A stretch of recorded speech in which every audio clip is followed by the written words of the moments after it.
Hey everyone, my name is Wedge. Pro Tour Amonkhet just finished and we have a lot to talk about. The event was jam-packed with excitement, and from the results, there's a lot to learn.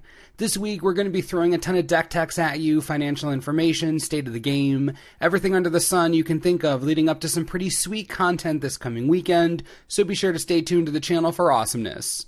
One thing we learned from Pro Tour Amonkhet, metagame matters. And right now, Mardu Vehicles is on a steep decline, which means that strategies that have a generally bad matchup against vehicles could come out of hiding, and one of those strategies, red-white humans.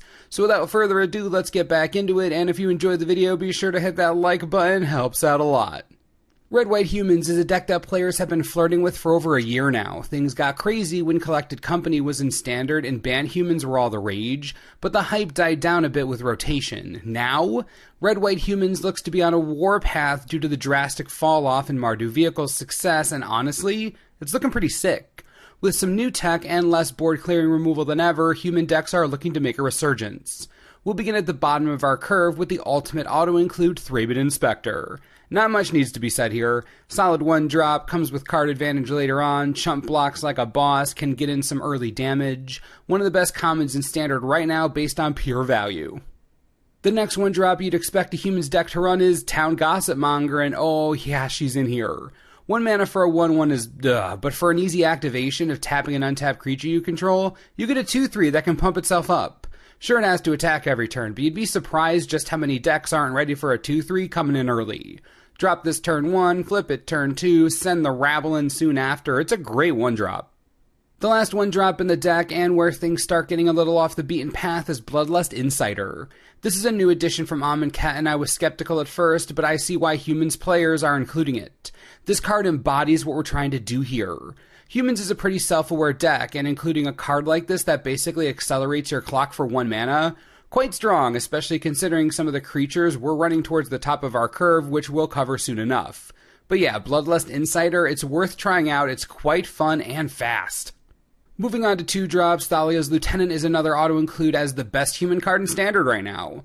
Couldn't be more human tribal if it wanted to. Thalia's Lieutenant makes itself and everything around it exceedingly dangerous.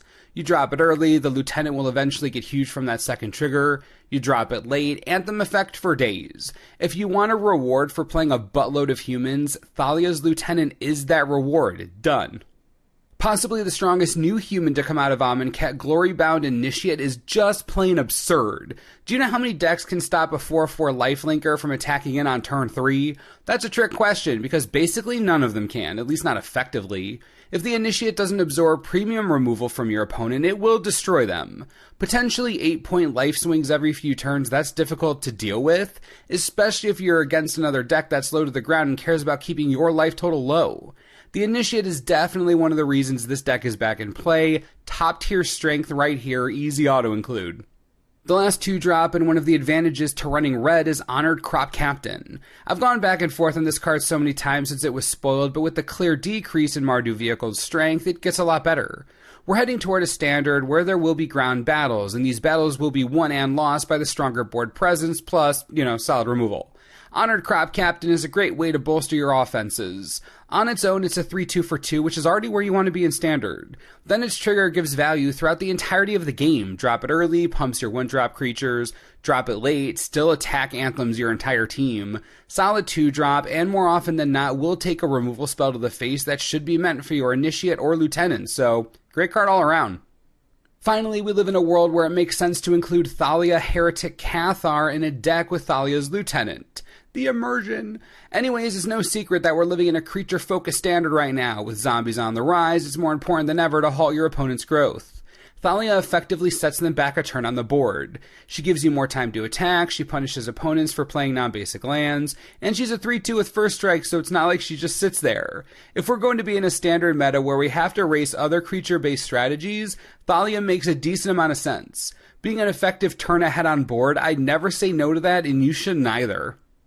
Next up, we have one of the main reasons we're running red, Hanweir Garrison. Now, I've been waiting for this to be a thing for so long. I've bided my time, waited for the right moment, and clearly that moment is now. Hanweir Garrison is ready to let loose on an unsuspecting meta. Whether we're talking about its totally absurd interaction with Thalia's lieutenant, the attack boost from Honored Crop Captain, or the fact that for 3 mana it brings 4 power with its first attack, then 2 more a turn after that forever, it's clear that Hanweir Garrison has a place in this deck, especially again, since we're dealing with far less mass removal than we're used to. I'm not going to compare this card to Hero of Bladehold, but I'm telling you, sometimes it feels pretty similar. Granted, it doesn't have Battle Cry, and I get that. The hero was way too powerful. This is like a balanced hero. Amazing for what we're trying to do. The last 3-drop in the deck is Devoted Crop Mate, and this guy's job is entirely dependent on what we're playing against. There are Harness Lightnings, Magma Sprays, Fatal Pushes, removal everywhere. Devoted Crop Mate is a solid answer to the crazy amount of single target removal running around right now. And the best part is that his recursion ability hits so many of our creatures. Converted mana cost 2 or less, come on! That's over a third of our entire deck. Devoted Crop Mate will almost always have something to exert about, and at 3 power for 3 mana, it could be worse. The top of our curve and the card that brings all this together, Hazoret the Fervent. No, we aren't going to be discarding cards ever, we're not into that, but have you seen the curve of this deck? If we aren't out of cards by turn 4 or 5, we're clearly doing it wrong. Hazoret not only benefits from madness and discard type strategies, she benefits from any hand emptying strategy, and humans has always been good at emptying the hand. We have no reason to hold most anything. We're running 31 creatures for goodness sakes, literally more than half the deck. The plan is to never stop playing creatures, which means that you can look at Hazoret, remove that drawback, and just see a 4-mana 5/4 with Indestructible and Haste because that's what she is in this deck. There were only a handful of times I couldn't attack with her, and those were exceptional cases. Hazoret is bonkers in this deck. I personally think you need her to work at 100% efficiency, just way too good not to include. We're running a playset of Always Watching because that card is hilarious. The only tokens we're running are from the Garrison, and those already have synergies of their own.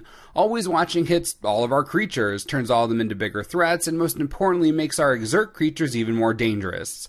Not having to tap the Crop Mate or Initiate to attack? Come on, how is that fair? Turn 2 Initiate, turn 3 Always Watching. You want to see brutality? That's brutality.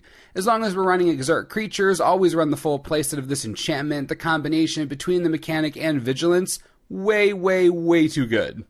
The last non-land card in the deck, Declaration in Stone, because sometimes, once in a while, we gotta kill something, we just do. Can't run an entire deck without some type of removal. I know we're going hard in the paint trying to be more aggressive than the Huns of old, but at some point we have to step back and realize that we'll have to get rid of an Ulamog once in a while. That's just how things have to be from now on. With our Anthem effects and power in numbers, there aren't many creatures that we're scared of, but this stupid thing, yeah, let's just stick it in stone. Solid removal spell, we need it. Moving on to lands, we're running Inspiring Vantage and Needle Spires as non-basics. When we're empty-handed and need an extra attacker or blocker, the Spires comes in handy. Just the best 2 red-white dual lands available to us. Pretty easy includes there. But we're also running Hanweir Battlements. Because if we're going to run the Garrison, we gotta run the Battlements. Adding colorless mana is obviously not useful to us. Giving haste, that's a bit better. And that's why we can even afford to run this. Without it, it'd be a brick like 90% of the time.